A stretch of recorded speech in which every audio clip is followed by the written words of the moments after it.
Welcome to the Fut-Afrique channel, a channel where every single week you'll stay updated with the latest in terms of football on the African continent. Of course, I'm never alone. I'm joined by the former professional footballer himself, Christophe Bongo. Chris, how are you doing?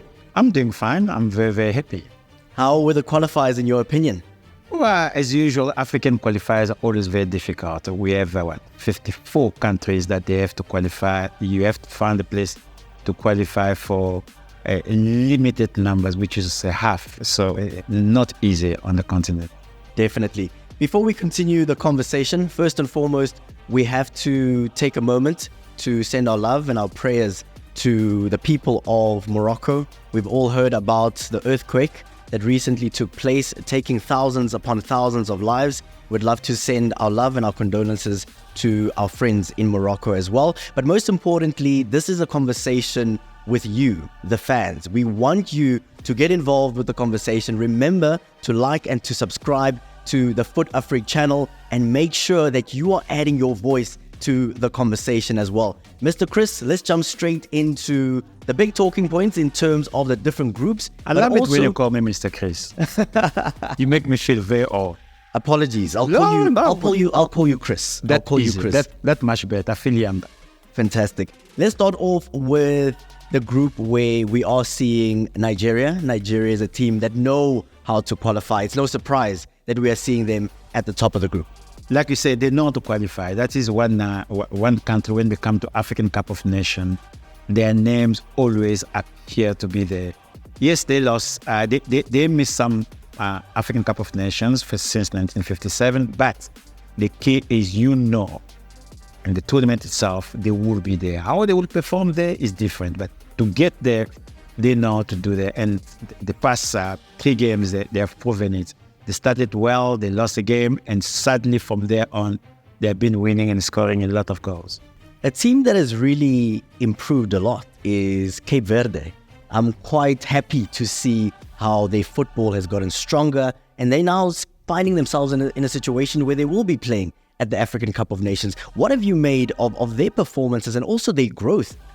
Cape Verde, their first tournament, actually it was in South Africa, and I remember their first game I watched, it was in Durban, and it was just amazing the way they played. They did open the tournament, I think the 2013 with South Africa actually.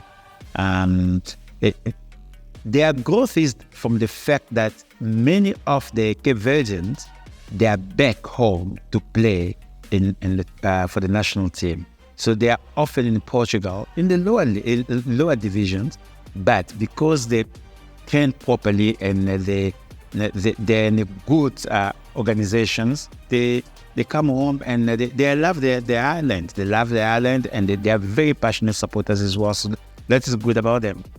You talk about passionate supporters.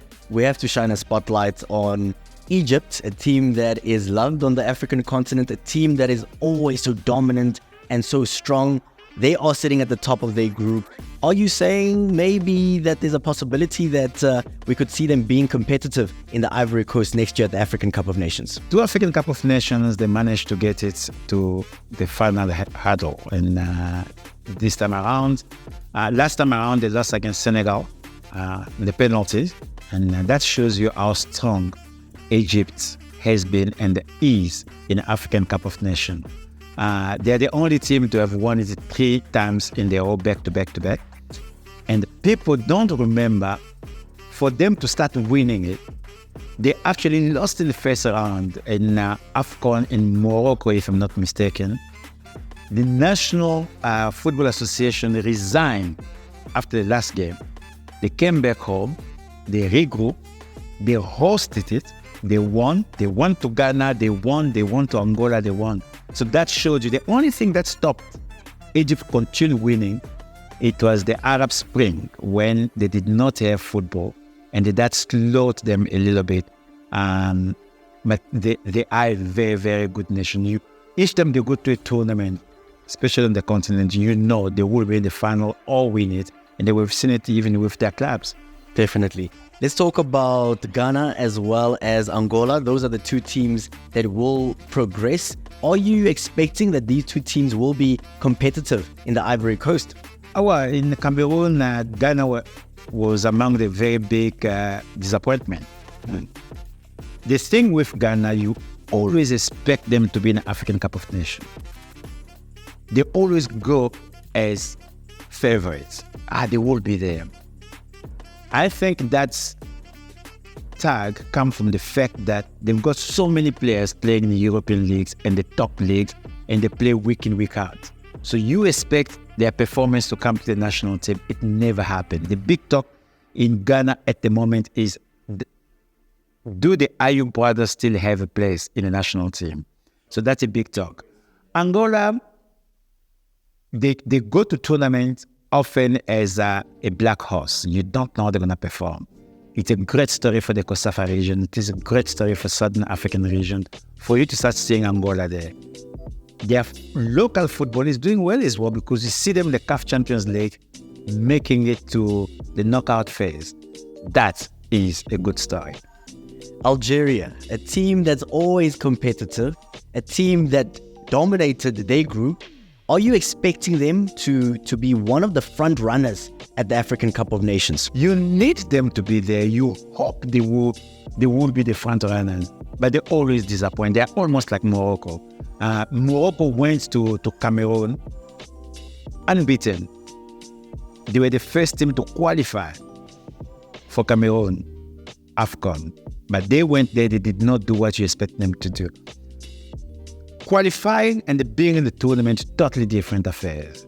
But Algeria, bet it, they will be there. They've got a good team, they've got a good squad, great coach, but the team starts aging a little bit.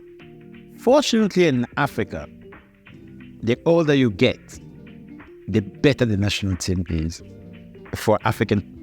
Oh, really? Yes, because it is not about the flair. It is not about the skills. It is about how do you perform in that month. So the older you get, the better you start learning about how to conserve the energy, how to push pressure, how to control yourself, and how to get what you need. So the team is getting older, and you see them, because you're getting the group where you say, this is the last tournament. Let's get something. We saw it with Cote d'Ivoire. Only when the players they are playing their last tournament, actually DJ Drogba did not even get the medal because it was all already gone. But the last group, they managed to win it. So the older you get in Africa, the better you become. I want to talk about Algeria. Why do they struggle in the big tournaments? Because you often look at the players and the quality that they have. It at least to the logical mind, it should be a foregone conclusion. But there's something about playing in tournaments, as you've mentioned, where they struggle and they tend to disappoint, even with the likes of Riyad Mahrez being a part of the squad. Let's say look at the trend on the continent. Teams that actually struggled a lot are teams that have big numbers of players playing in top leagues on the continent. Senegal is different. 80% of Senegalese, they play in one league, and that league is the French league. So the mentality is almost the same. The approach is almost the same. And when you look at the way they perform, is almost the same. Because remember, the players are coming with a different approach. Different coaches tells them what to do, how to go in the games. So when you have players coming from so many directions, it's difficult for you to have a cohesion, because like this FIFA break, you practically have players 3 days before you put a squad together. Very short. And then you need to perform. And then they go back. In the African Cup of Nations, now they've got even the leeway. They get there 2 days before the tournament starts. So you come with the mentality of your club coach told you, when you get the ball, you have to make a run in the left-hand side. And only when you get in the last third of the pitch, you can cross the ball. Suddenly, you are in this team where if you get there, you cross the ball, there is nobody. So you must start crossing the ball from here. So those changes have a lot of problems. When you see a country like Namibia, you see even South Africa, when South Africa qualify for the big tournament, 75% of South African national team play in South Africa. Their approach, Zimbabwe, their approach in the tournament the result they get in the tournament, even if they don't win it, but the results in the games are different compared to Ghana, compared to DRC, compared to Egypt, so it does not translate because your players are playing in the top teams in Europe, they will do well in the national team. Definitely. Coaching as well. Well, certainly. Yeah. Let's touch on BafanaBafana, a team that we as South Africans love, but often results disappointing. I doubt the team that we love. I believe we don't translate that love to the team or to the players or to our speeches. A friend of mine sent me a message that says, no, we love BafanaBafana. Prove it. Mr. Chris, I have to disagree with you. I feel, in my opinion, when you look at the love that people show to Orlando Pirates, to Kaizer Chiefs, to even some of their local teams, it's different. We're a country that absolutely loves football. However, you know the results are not... You sound like a father who says, oh no, I support my child, but never been in the ground when the child is playing sport. I've been to a game. No, I'm not saying you. I'm saying like a father. But often it is the mother who drops the child. But when you get a good result, you say, that's my boy, that's my girl. But when you're supposed to stand there in the field to watch your girl or to watch your boy play, you are not there. So it is our BafanaBafana when we are winning. Yeah. And when we're losing, we still own them. But we are incredibly disappointed as a nation. We had 2,000 people in the stadium where our national team is playing a friendly game against Namibia, and then we're not there. Let me explain to you. A friendly game is a game that you go to see the performance of your team. There is no 3 points. There is no qualification. It is a friendly game. A friendly game, you pack the stadium, your players, they see how much you love them, and they prove to you how they can perform. So when you walk in the field, I played football for a small club, SuperSport United, in case you're asking. I play for Vets as well. I play for Platinum Stars. Orlando Pirates, small club. I never played a professional game for them. They signed, but never played a professional game. When you walk in the field, as a home team, and the pitch is empty, it takes almost 60% of your performance is gone. Look at all the players when they were playing during the COVID in empty grounds. Football was not there. Football is for the fan. Are you saying that if we pack the stadium, BafanaBafana players will feel more loved, they'll feel more supported, and the results will come? Could come. Because remember, they're not playing against themselves. They're playing against another team that wants a result. That's exactly. Listen, we won the Rugby World Cup in 1995. We had to wait for us to win it again. Were the Rugby World Cup in between those two wins? Yes. Did we win all of them? No. But we had Maboko Boko Friday, which still exists until today. Prior 2010, we even had BafanaBafana Friday, which disappeared. Yes, we claim to be a football nation. We are not. We're a club nation. We love our clubs. But when we talk about football nation, we are not. But it's not our fault. Whose fault is it? National team in South Africa was created after club football. It is a phenomenon that we found in South Africa alone. Most of African countries, actually all of them, they had national team before having club football. And we're doing the inverse. So we are doing the inverse. So we were born supporting different clubs. And those clubs, they become our tribes. Even if they play bad, like what you call the reality TVs, when you select your tribe, regardless of what they do, they're your tribe. You stick with them. You stick with them. So football clubs are our tribes. Regardless of what's happened, you support your team. And there are certain teams that have been 10 years without the trophies, but they're still being supported. But a national team, we actually don't even talk about we are playing this afternoon. No, we say BafanaBafana is playing this afternoon. So BafanaBafana is there. Yes.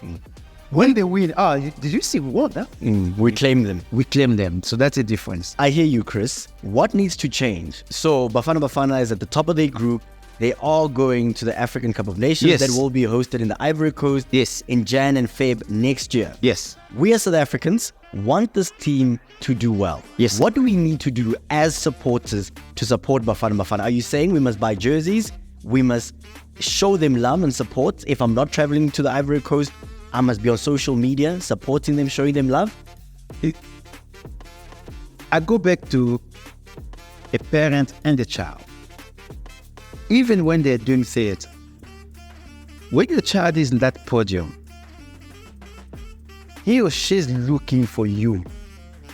And when you go up, you see the voice comes up. The confidence comes out. Even though they don't know the wedding, they will sing loud. If they look around, they're not seeing their parents. Their mind is going in different places. Maybe I'm not good enough. Maybe they don't like me. Maybe they don't love me. And the first thing you do when you take your child, you start apologizing where you were late. For that reason, we need to show the national team that they are us. Listen, you can be dissociated with your club. Your club can be demoted. A national team is you. It is your passport. It is your ID. How can you separate yourself from your national team? So yes, we need to support the national team first. We have to be critical because we want a result. But the question is, what are we giving in return? Sure. Wait. We almost operate from a place where they must win first. No. Because when they win, that's when we love them. Yeah, they will. Please. I understand that love is the most difficult human emotion because it comes with a lot of conditions. We understand that. But the result of love are unlimited. If you look at the way our rugby team played in the first game, or the French team in the first game, I don't think they were better. They just felt the love of their nation and they pushed themselves. Chris, in terms of matters on the field, yes, in order for BafanaBafana to be competitive at this African Cup of Nations that lie ahead, what do they need to do differently to compete? Because we want to see them do well. We need to select the best South African players available. Not the best South African players playing in PSL. The best South African best player available. If you go to any browser, just put South African players abroad. We have tons of them, and nobody does even talk to them. In Portugal, we have more than 20 young South African are playing. In Belgium, we have more than 6 South African playing. In Holland, we have something like 9 South African players. South Africa, they have players everywhere. But we have this attitude. For you to belong in BafanaBafana, you must play locally. That we have to change. If we do that, we have good teams that compete against us. Chris, thank you so much for joining us. Big conversation that we are having. Do you actually love BafanaBafana? Do you think they can be competitive at the African Cup of Nations that will be hosted in Cameroon early next year? I would love for you to join the comment section. Let us know. Are you one of those people that actually go to the stadium? Everybody often purchases a Springbok jersey, but do you buy a BafanaBafana jersey? An important question. We're having that conversation because we want to see BafanaBafana doing well at the African Cup of Nations. This is the Fut-Afrique channel. Remember, every single week we bring you the best conversations about everything that you need to know about football on the African continent. Make sure to like and to subscribe.